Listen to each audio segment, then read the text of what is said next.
Bienvenue au service français de Freedom Center International. Je me rappelle quand j'étais petite, on avait le garçon de maison qui, à chaque fois qu'il faisait le repassage, on était toujours autour de lui parce qu'il nous racontait toujours des histoires et tout. Et on aimait vraiment s'accompagner. Et je me rappelle d'une histoire qu'il nous avait racontée ou quelque chose qu'il nous avait dit. Et j'avais cru jusqu'à ce que je grandisse et que je me rends compte que, en fait, c'était pas vrai. Et je me rappelle, il disait que tous ceux qui ont un gros ventre, quand tu vois un homme qui a un gros ventre, c'est-à-dire que c'est un gros dos. Quand on dit gros dos en Côte d'Ivoire, ça veut dire que il est riche. C'est un homme riche. Tous ceux qui ont les gros ventres sont riches. Et donc, j'y croyais. Et donc, à chaque fois que je voyais quelqu'un de gros, avec un gros ventre, je me disais, ouh, la personne est riche. Et donc, je le regarde, puis je dis, mais ton ventre commence à grossir. Ça veut dire que tu deviens riche. Et j'ai rigolé, je pensais à ça m'a fait rire. Et beaucoup d'entre nous, on regarde les apparences et puis on se fie aux apparences. Quand on regarde, on se dit, ah, la personne a l'air d'être quelqu'un de bien ou la personne ressemble se présente comme quelqu'un à qui on peut faire confiance. Et donc, aujourd'hui, le message que l'Éternel m'a mis à cœur pour partager avec vous, c'est l'habit ne fait pas le moine. L'habit ne fait pas le moine. Et j'ai tiré mon message du livre de 1 Samuel, le chapitre 16, les versets 1 au verset 13. Je lis. L'Éternel dit à Samuel, quand cesseras-tu de pleurer sur Saul? Je l'ai rejeté afin qu'il ne règne plus sur Israël. Remplis ta corne d'huile et pars. Je t'envoie chez Isaïe, le Bethlémite, car j'ai vu parmi ses fils celui que je désire pour roi. Samuel dit, comment pourrais-je y aller?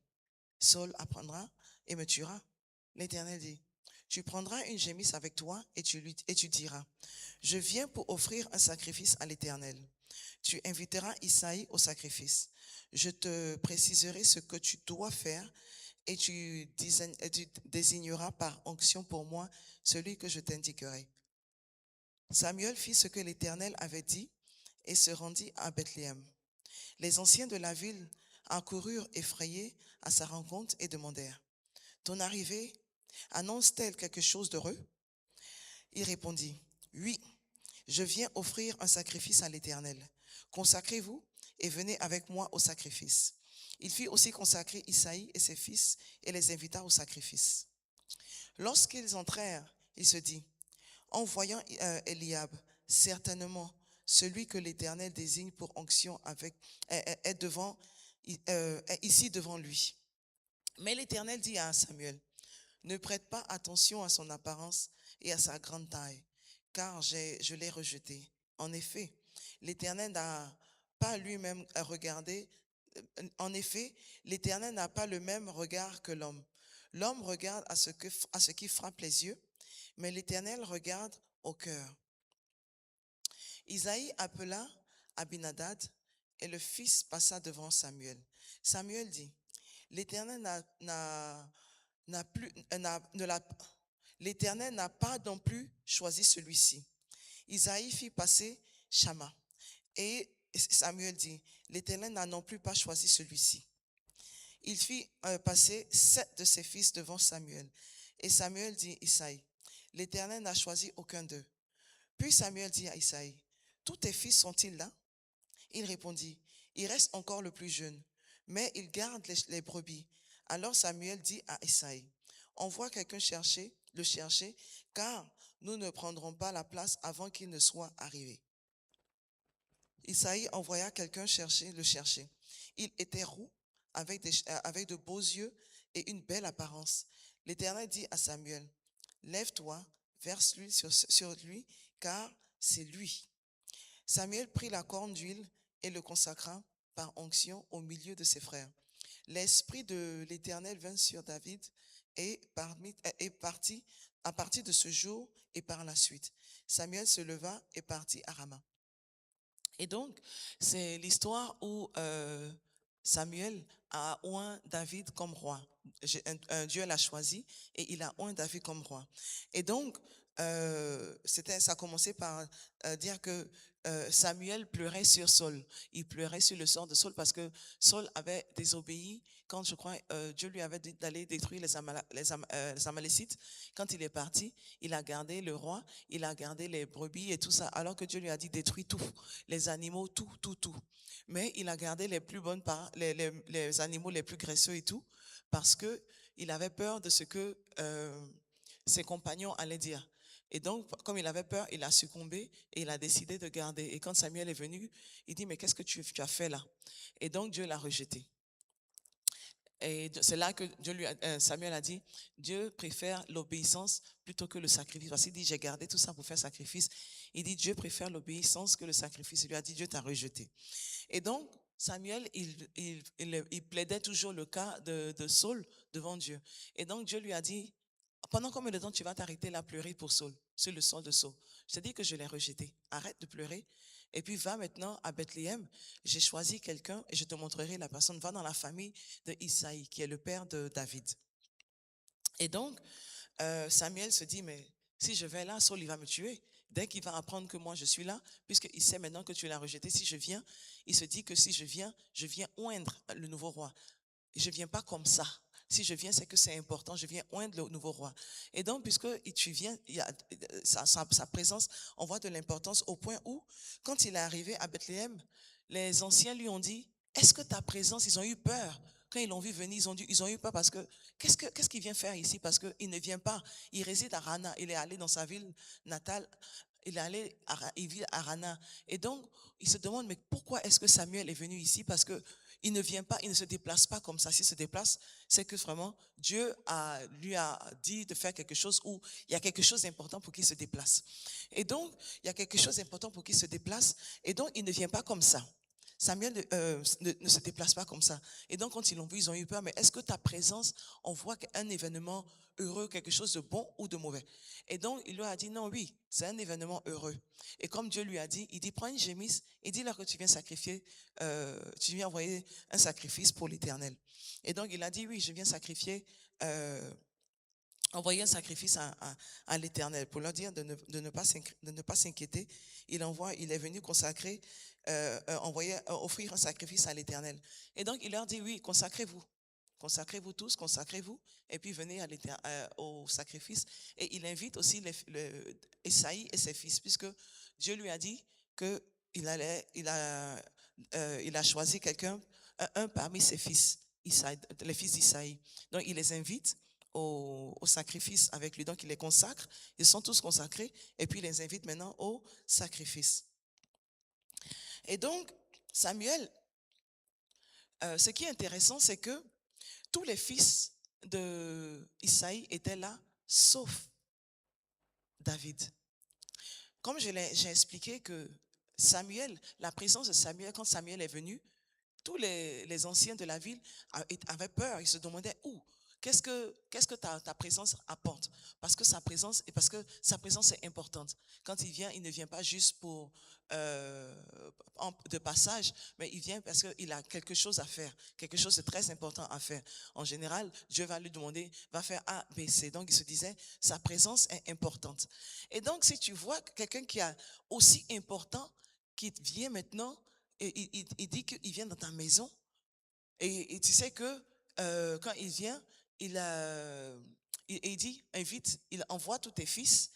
Tu envoies tous tes fils, tu ne laisses pas un derrière parce que tu te dis que quand il va venir, il a quelque chose en tête. Il a un plan en tête où Dieu lui a dit quelque chose. Et donc, tu veux t'assurer que tous tes fils soient là. Tu veux pas rater une opportunité, tu veux que tous tes fils soient là. Lequel d'entre eux tu veux prier pour, ou tu veux bénir, ou tu as quelque chose à faire. En tout cas, tu veux que tous tes fils soient là. Parce que ce monsieur-là, quand il vient, il est important. Même si c'est tes cousins, tout ce que tu peux inviter, tu veux tous les inviter, toute ta famille. Ils n'ont qu'à tous être là. Mais Isaïe, il a envoyé tous ses fils, sauf David. David était encore dans la brousse, en train de s'occuper de ses moutons. Si c'était aussi important de s'occuper, qu'il soit au loin pour s'occuper des moutons, quand Samuel a dit allez le chercher, ça allait poser problème. Ça veut dire qu'il pouvait venir avec ses moutons ce jour-là. Les moutons pouvaient rester là pendant qu'il prenait il faisait part du sacrifice avec Samuel. Et donc, pourquoi je dis ça? Pour dire que David, je suppose que son père ne voyait pas l'importance que David soit dans les environs. Et souvent, il y a beaucoup d'entre nous qui traversent ce genre de problème où on ne te, c'est-à-dire que quand tu passes inaperçu, ou quand il y a des promotions, où tu vas te donner, tu travailles, et quand il y a la promotion, on ne te voit pas, c'est comme si tes efforts ne sont pas vus, et on voit les efforts que les autres font, ou même souvent, ceux qui ne font pas d'efforts, c'est eux qu'on remarque, et c'est à eux qu'on donne la promotion. Ou alors tu as travaillé, tu as fait tout ce que tu as fait, mais on ne voit, tes efforts ne sont pas remarqués. Mais c'est les efforts, quand quelqu'un fait la même chose que tu as fait, même, ou même moins que tu as fait, ce sont ces genres de personnes-là qui se font remarquer. Et, et tu as mal, te dis, mais pourquoi est-ce que à chaque fois je fais des efforts, mes efforts ne sont jamais remarqués? C'est comme si je fais tout ça, mais pour rien. Je me détraquage, je me plie en deux, mais ceux qui ne font rien, c'est toujours eux qui reçoivent les louanges et qui reçoivent les récompenses, mais toi, tu te sacrifies, tu ne reçois rien et tu n'arrives pas à comprendre. Et aujourd'hui, je veux t'annoncer que Dieu, il voit ton sacrifice. Comme Dieu, il a vu le cœur de David. Il a vu pendant que David avait été celui qu'on a rejeté, qu'on a laissé, on ne trouvait pas que sa présence était importante. Pendant qu'on ne trouvait pas que sa présence était importante, c'est celui-là que Dieu a choisi. Et donc, euh, et donc, quand Samuel rentre dans la salle, après pour prendre le sacrifice, il dit, lorsqu'il entra, il se dit, c'est le verset 6, il se dit, en voyant Eliab, le premier fils, quand il voit Eliab, il se dit, ah, c'est sûrement celui-là que Dieu a choisi comme roi. C'est vraiment celui-là. Et parce qu'il avait quoi? Il était grand, il avait l'apparence, il avait le physique qu'il fallait. Juste comme Saul. Saul aussi avait le physique. La Bible nous dit que quand Saul il est arrêté parmi eux tous, c'est sa tête est plus haut que tout le monde. Il était grand, il avait la carrure. Et donc, quand il voit Eliab, il se dit, Eliab a la carrure, c'est sûrement celui-là. Et beaucoup d'entre nous font les mêmes erreurs. Quand on regarde où tu veux choisir, par exemple, ton époux, tu regardes et dis, celui-là, il a l'air de quelqu'un avec qui je peux m'entendre. Ou il a l'air d'être quelqu'un, il a l'apparence de quelqu'un à qui on peut faire confiance. Il a l'apparence. Quand tu fais confiance en quelqu'un, c'est selon les actes qu'ils ont posés, mais pas selon l'apparence. Mais beaucoup d'entre nous, on se fie beaucoup aux apparences. On regarde et dit, il a l'air d'être quelqu'un de sérieux. Il se présente comme quelqu'un de sérieux. Et on fait, et beaucoup d'entre nous font cette même erreur-là et et je dirais, se créent des douleurs qui ne sont pas nécessaires. Et donc, Samuel, quand il a vu Eliab, il dit sûrement, c'est celui-là que l'Éternel a choisi. Parce qu'il a l'apparence, il est grand de taille, il a l'apparence. Il dit, quand il a vu son attention, il a dit certainement, c'est celui-là.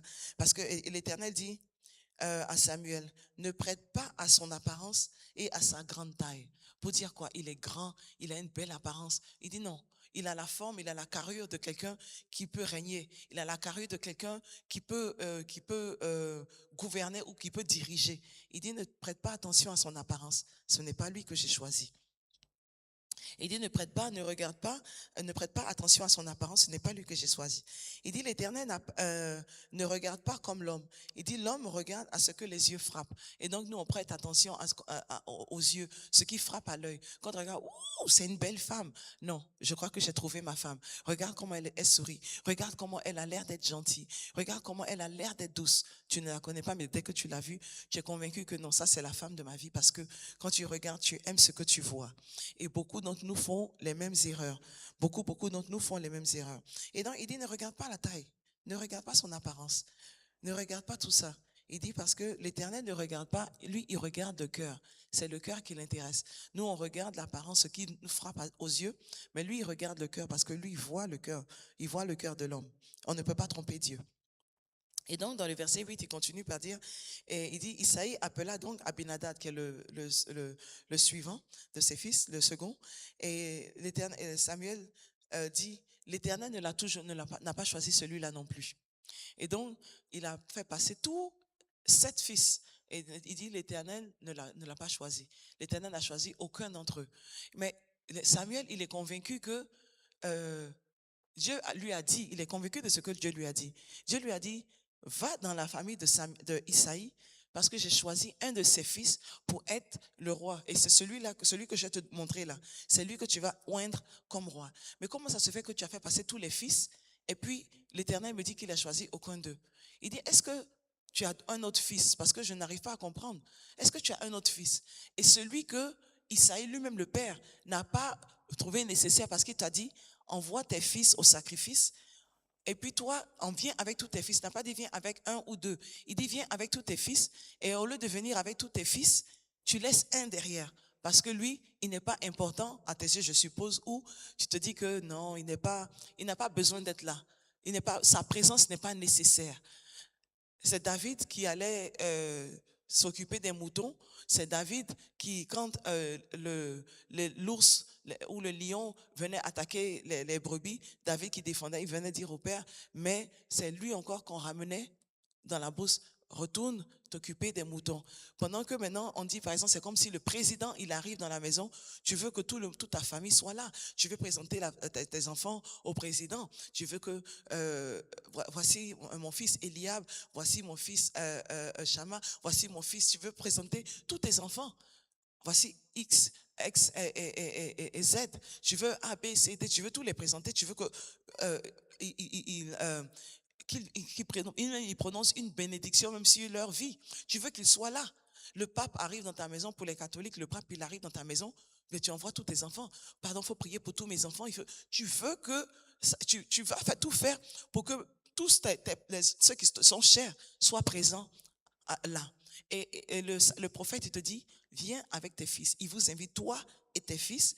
Et toi, quand tu viens, au lieu de venir avec tous tes fils, tu décides de laisser le plus jeune aller s'occuper des moutons. Et puis, la Bible nous dit que c'est même pas beaucoup de moutons, hein, juste un peu de moutons.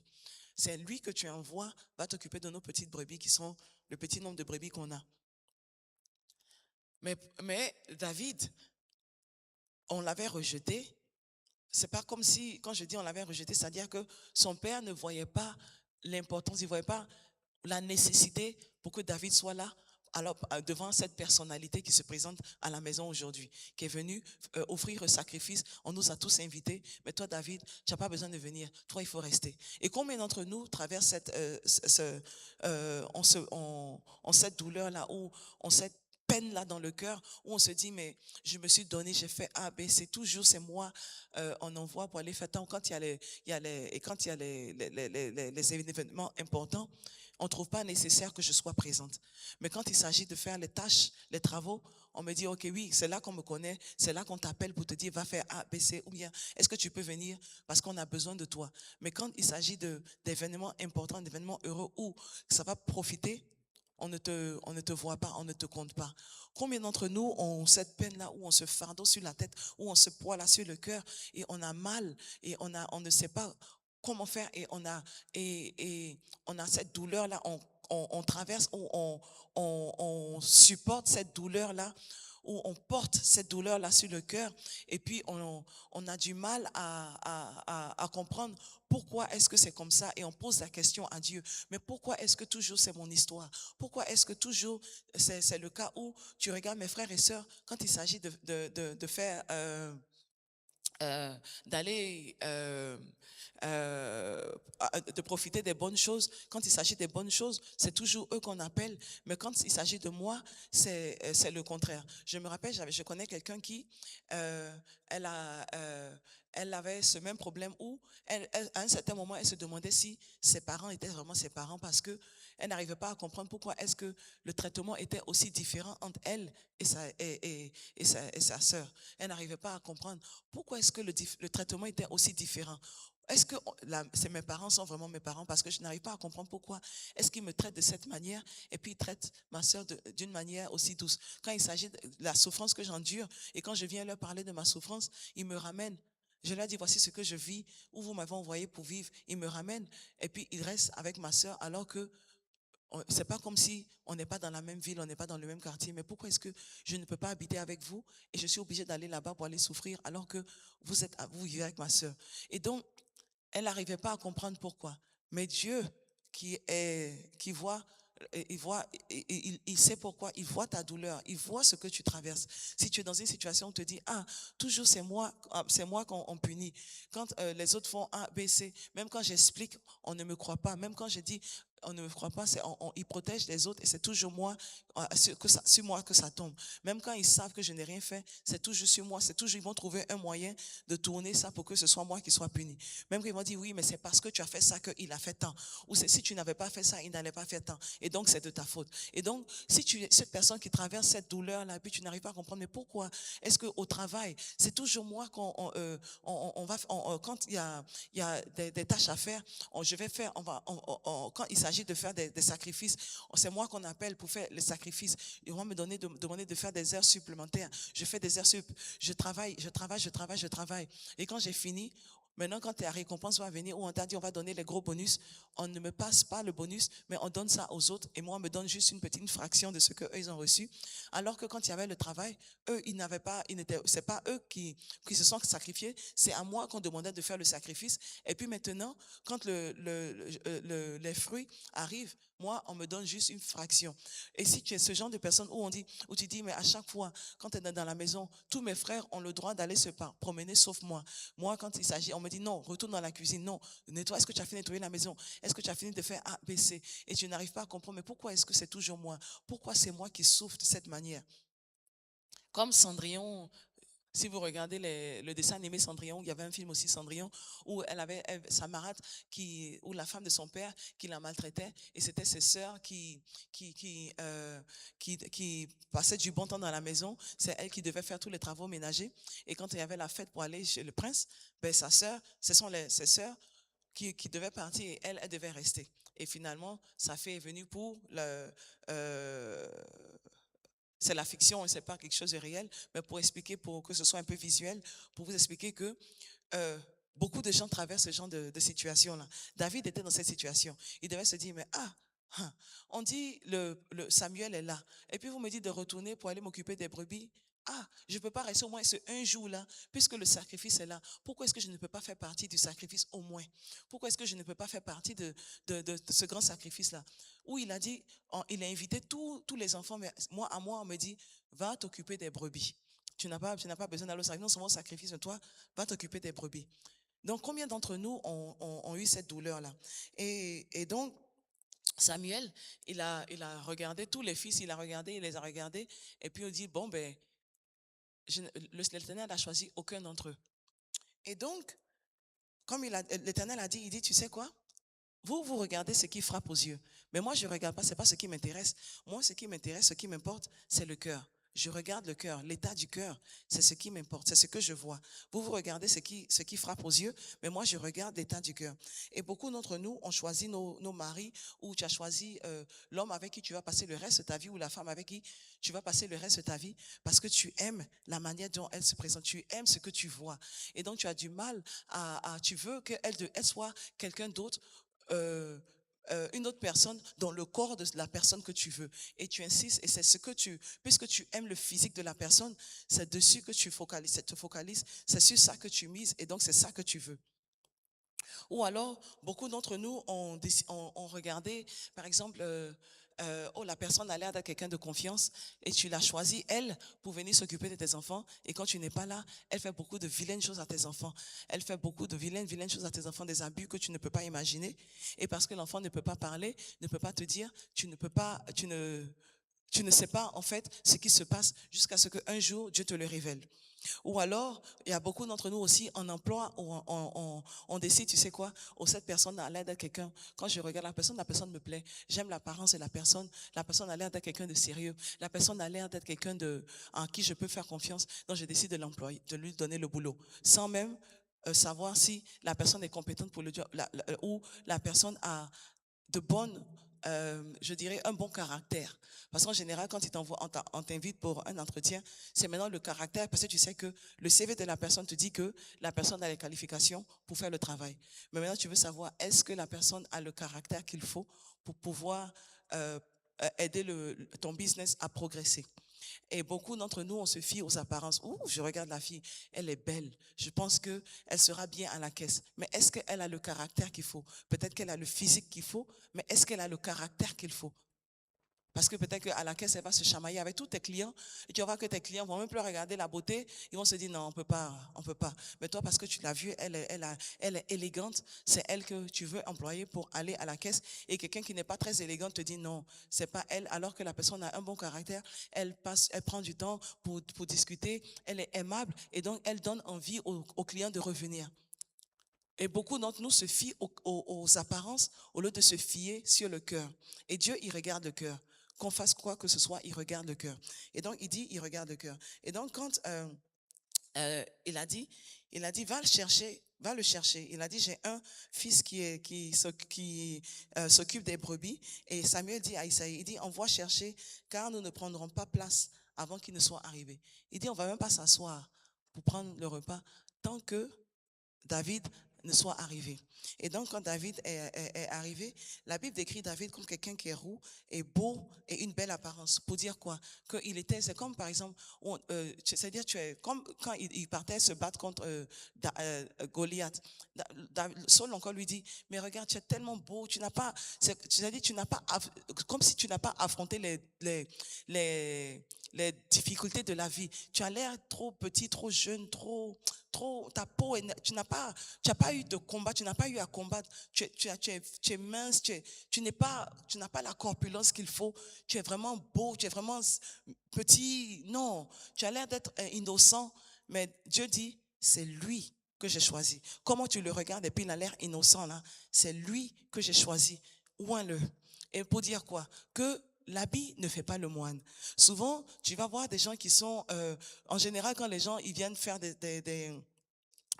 ils veulent anarquer, ils se présentent comme des gens qui ont, je dirais, ils jouent le rôle, qui ont ils se présentent comme une personne qui va avec le caractère qu'ils essaient d'impersoner. Ils vont se dire, par exemple, je suis par exemple, je suis quelqu'un de riche, je veux, par exemple, je veux faire un business et je cherche, par exemple, par exemple, il y a des gens qui se sont fait arnaquer où ils avaient déguisé une salle, une grande salle, et puis ils avaient comme une usine où ils disaient qu'ils avaient en tout cas déguisé toute la salle, et puis ils avaient dit aux gens que ils ont trouvé quelqu'un qui avait vraiment des sous et qui avait un gros business. Ils lui ont dit qu'ils pouvaient leur fournir, qu'ils envoyaient des choses je crois, de la Chine, et ils pouvaient leur fournir ça. Et donc le monsieur a donné une grosse avance. Et quand ils se sont présentés, ils sont présentés comme des gens sérieux, alors qu'ils n'avaient rien. Ils ont loué ce qu'il fallait louer, ils ont loué la salle, ils ont loué les habits, ils ont loué les voitures, ils ont loué tout ce qu'il fallait louer, et se sont présentés comme des gens qui étaient importants. Ils sont présentés l'habit parce que pour eux, l'habit fait le moine. Et quand ils se sont présentés, ils ont expliqué, ils avaient le langage. Ils parlaient tout les mots qu'il fallait dire. Ils ont dit tout ce qu'il fallait dire. Et quand ils ont fini de dire tout ce qu'il fallait dire, ils ont gagné la confiance de la personne. Et donc, le monsieur, il a décidé de donner une grosse avance. Et puis, la date arrivée, le monsieur attend sa marchandise, la marchandise ne vient pas. Donc, il retourne, il appelle, le numéro ne passe plus. Il retourne à l'endroit où il y avait l'usine. Il n'y a rien, c'est comme une salle vide, une usine vide. Il n'y a rien, comme un désordre, pas possible. Il n'arrive pas à comprendre. Et là, il se rend compte qu'il s'est fait anarquer. Pourquoi? Parce que beaucoup d'entre nous se fient aux apparences pour prendre des décisions importantes dans nos vies, au lieu de se fier à la parole de l'Éternel, de se fier, de demander à Dieu la direction à suivre. Au lieu de demander à Dieu la direction à suivre, parce que en général, quand l'ennemi t'envoie quelque chose, c'est toujours beau. Quand l'ennemi te propose quelque chose, c'est toujours beau. Lui, son but, c'est de détruire. Je me rappelle, il y avait quelqu'un qui avait envoyé une histoire qui avait dit que il y avait quelqu'un qui était mort, et puis quand il est arrivé, on lui a dit, bon, ben, faut choisir si tu veux aller en enfer ou au paradis. Mais avant de décider, tu vas faire une journée en enfer et puis une journée au paradis. Et puis après ça, tu prends la décision. Et donc, le monsieur, il a décidé, OK. Donc, il est allé passer ça une journée en enfer. Et mais l'ennemi, quand il est arrivé, le coin était beau. Il est allé dans l'ascenseur, il est descendu. Le coin était beau. Il y avait toutes sortes d'amusements. Il y avait, en tout cas, il y avait l'ambiance était incroyable. Il était content. Il a passé du bon temps. Et puis il est revenu, maintenant, il est arrivé, et puis il a dit, maintenant tu vas faire un jour au paradis. Il allait au paradis, il a vu comment l'ambiance était aussi, où les anges louaient l'Éternel tous les jours. En tout cas, l'ambiance était bonne aussi. Et donc maintenant, on lui a demandé de choisir où est-ce qu'il veut partir. Et donc il a décidé que oui, je sens que je me sentirais bien au paradis, parce que l'ambiance est vraiment bonne et je vois comment il loue l'Éternel, il envoie les anges louent l'Éternel. En tout cas, c'est vraiment l'ambiance est vraiment incroyable. Mais j'ai passé du bon temps en enfer. Et donc si c'est ça, je pense que ça ne serait pas mal que j'aille en enfer. Et quand il a dit OK, lui il veut partir de l'autre côté. Et quand il est allé de l'autre côté, quand il est descendu, là maintenant, il a vu maintenant la vraie couleur de l'enfer. Et puis il demande à Satan, mais c'est pas ce que vous m'avez montré hier. Satan dit, mais bien sûr, quand on fait du marketing, on te montre ce qui est, ce qu'il faut pour t'attirer. Et puis maintenant, quand tu as vu ce qu'il faut pour t'attirer, maintenant, quand tu mets les pieds dedans, c'est là que tu te rends compte que, en fait, ce qu'on t'avait montré n'était pas réel. Et donc, pourquoi est-ce que je raconte cette histoire? Pour dire que quand si tu checkes une personne qui ne se fie qu'aux apparences pour prendre des décisions, tu regardes la personne et te dis, la personne a l'air d'être quelqu'un de bon, la personne a l'air d'être quelqu'un de bien, la personne a l'air d'être quelqu'un de sérieux, la personne a l'air d'être quelqu'un qui dit la vérité. Alors que et quand tu regardes, non, celui-là, parce qu'en général, quand tu vois les gens qui sont bien habillés, ils ont la place devant, et celui qui vient tout sale, on se dit, faut te mettre de côté. Alors que peut-être que celui qui est mal habillé et qui est mal habillé a un meilleur cœur, a une meilleure personnalité que celui qui est beaucoup bien habillé, mais parce que tu regardes l'apparence, tu choisis la personne là et tu choisis de lui donner une place d'honneur, et puis à l'autre tu dis, ok, il va t'asseoir derrière là-bas. Beaucoup d'entre nous font ça. Et donc, c'est important pour nous de ne pas se fier aux apparences, mais plutôt d'avoir confiance en l'Éternel, de prêter attention à la voix de l'Éternel, de prêter attention à la direction que l'Éternel nous donne. C'est important de ne pas se fier aux apparences, mais plutôt de consulter l'Éternel, de lui demander, surtout quand ce sont des décisions importantes dans nos vies, de ne pas juste prendre les décisions, mais important de consulter l'Éternel, demander, de te donner la direction ainsi, de te montrer le chemin. Est-ce que c'est ta volonté? Si c'est ta volonté, dis-le-moi pour que je marche. Et si ce n'est pas ta volonté aussi, dis-le-moi pour que je ferme cette porte. C'est important. Et donc, c'était le message que j'avais à partager avec vous aujourd'hui. Avant de prendre des décisions importantes de la personne que tu veux marier et celle que tu veux envoyer dans ta vie, ou même choisir des amis, les écoles dans lesquelles tu veux envoyer vos enfants, parce que souvent il y a des écoles où tu envoies tes enfants et puis tout le monde veut aller dans les écoles, par exemple ici les Grammar Schools, tout le monde veut aller, mais c'est pas bon pour tous les enfants. Ou alors il y en a qui veulent aller dans les écoles privées, mais c'est pas toujours bon pour tous les enfants. Il y en a qui vont apprendre des vilaines choses aussi dans les écoles privées. Et si tu avais envoyé ton enfant dans cette école publique, peut-être que le résultat allait être meilleur que ce que tu as eu aujourd'hui. Et donc, c'est bien de consulter l'Éternel avant de demander, avant de prendre des décisions importantes, et de ne pas se fier aux apparences avant de prendre des décisions. Et donc, c'était ça que j'avais à partager avec vous aujourd'hui. L'habit ne fait pas le moine. Que l'Éternel vous bénisse et que l'Éternel vous garde. Que l'Éternel fasse briller sa face sur vous, vous accorde sa grâce. Et que l'amour de Dieu et la communion du Saint-Esprit soient avec vous tous. Que vous et vos enfants pour des milliers de générations habitent dans la maison de l'Éternel pour toujours et toujours. Amen.